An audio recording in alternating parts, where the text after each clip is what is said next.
In the Carpathian Mountains, there is a village that maps rarely show. Not because it is hidden, because it is avoided. Travelers who pass through it always notice the same thing first.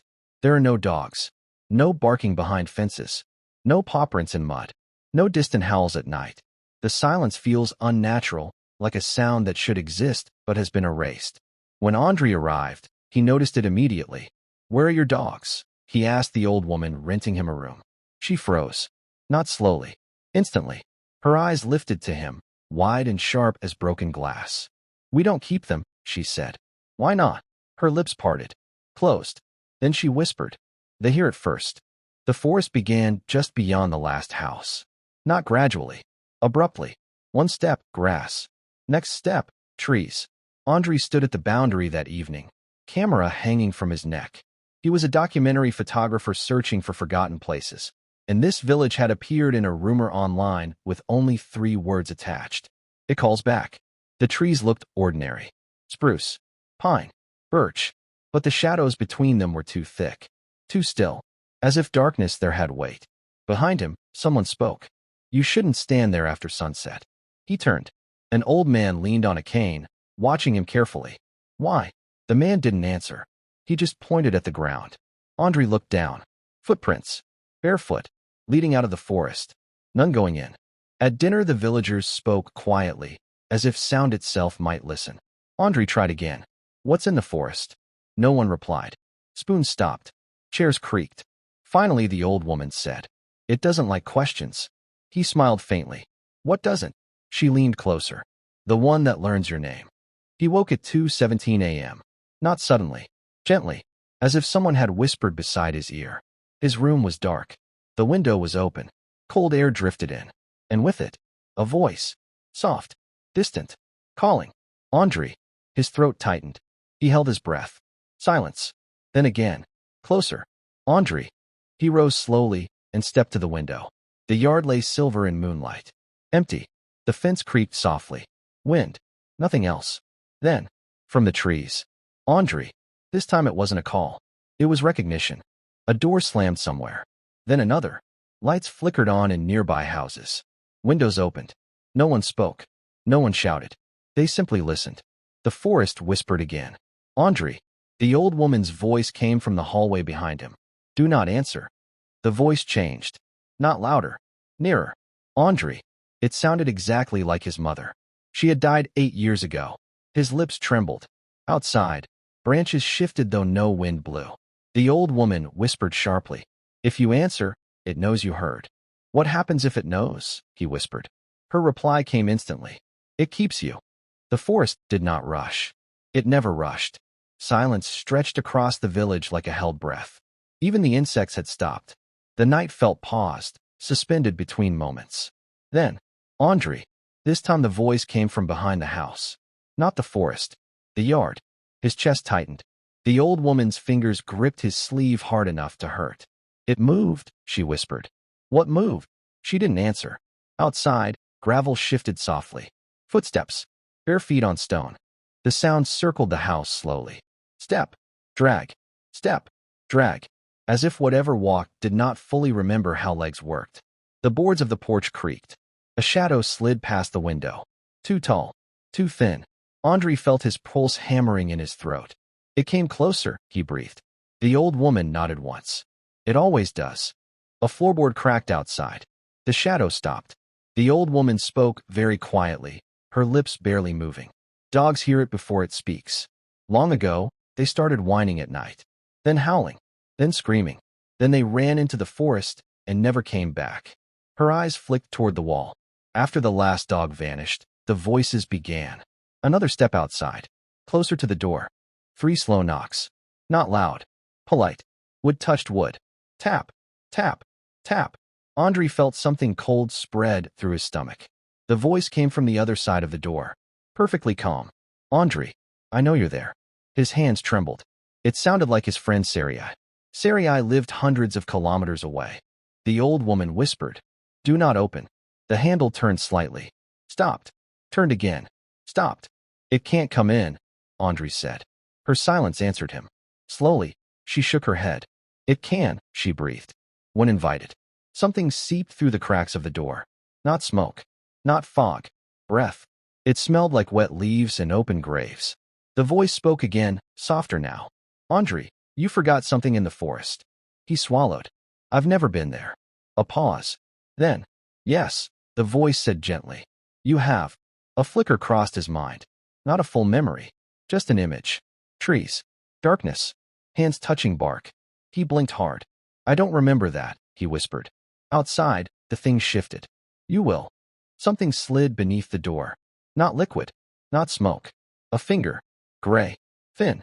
Bending slowly against the floorboards. Searching. Feeling. No one breathed. Not Andri. Not the old woman. Not the house. The finger twitched. Then pointed. At him. The old woman's whisper barely existed. It sees who hears. The finger tapped the floor once. Twice. Then scratched a word into the wood. Andriy. When it spoke again, it was his voice. Perfect. Exact. Andri, it said. Let me in. The handle turned slowly. Not from outside. From inside. The old woman gasped. Andri stared in horror as the latch lifted by itself. The door wasn't being opened. It was opening. The latch rose with a slow metallic sigh. No hand touched it. No wind pushed it. The door simply decided to open. A crack appeared first, thin as a blade. Cold air slipped inside, dragging with it the smell of damp soil and something older. Something buried long before memory learned how to speak. The old woman stepped back, not out of fear, out of recognition. It shows, she whispered. The door widened. Darkness stood outside. Not night. Not shadow. Something shaped like a person but unfinished, as if the forest had tried to build a human from mist and bark and forgotten bones. It tilted its head, studying Andri. Its features shifted slowly, not changing, searching. Skin rippled like water, trying to remember a reflection. Eyes formed, dissolved, formed again. A mouth stretched across its face without lips. Then, it settled. Into him. The thing at the doorway now wore Andri's face. Perfect. Every line. Every scar. Every eyelash. The copy smiled. You left something with us, it said gently. The world tilted. Images broke open inside Andri's mind like glass shattering underwater. He was smaller, younger, running through trees, laughing. A child's voice shouting behind him. A dare. A game. Hide and seek. He remembered now. He had entered the forest once. Years ago. And he had heard something call his name. And he had answered. You came, said the thing softly. And you left. It stepped closer. The floorboards darkened beneath its feet, as if absorbing its weight reluctantly. That was not the rule. Andri's throat tightened. What rule? The creature's smile widened just slightly. If you answer, you belong. The old woman spoke from behind him. We are the ones who returned, she said. He turned. Her eyes were wet. All of us. Every person here once walked into the forest when it called. We came back different. That is why we stay. Because it remembers us. And one day, her voice trembled. It comes to collect. The copy raised its hand. Its sleeve slid back. Under its skin, names moved. Hundreds of them. Sliding slowly beneath the surface like worms under glass. Andri saw one shift toward the wrist. Letters rearranged. Forming. Andriy. It does not hunt, the old woman whispered. It invites. The creature nodded politely. Names are doors, it said. When someone speaks their own name back to us, they open. It leaned closer to Andri. And you opened long ago. Outside, the trees exhaled.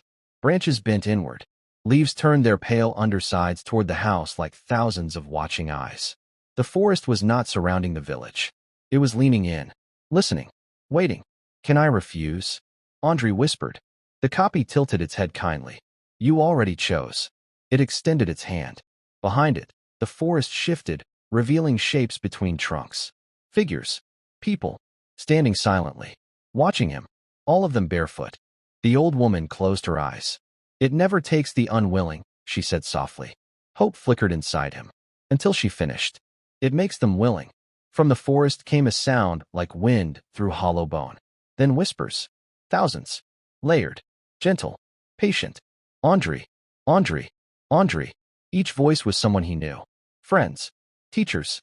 His mother. Himself. His foot moved. He didn't command it. Didn't resist it. It simply stepped. Toward the door. Toward the copy. toward the forest. The creature's smile softened. Welcome back. As Andrei crossed the threshold, the copy stepped past him into the house. Their shoulders brushed. Cold passed into him. Warmth passed into it. For one instant, he felt roots growing through his veins. For one instant, it inhaled like a human. Behind him, the door closed. Inside the house now stood Andrei. The other Andrei. The human one. He blinked, looked around, breathed. Alive. The old woman stared at him. Her lips trembled. You're new, she whispered. Outside, among the trees, something walked away slowly. Step, drag, step, drag. No longer shaped like a man, just a moving shadow among roots. Another name joined the forest. Another voice added to its whispers. Another memory planted beneath its soil.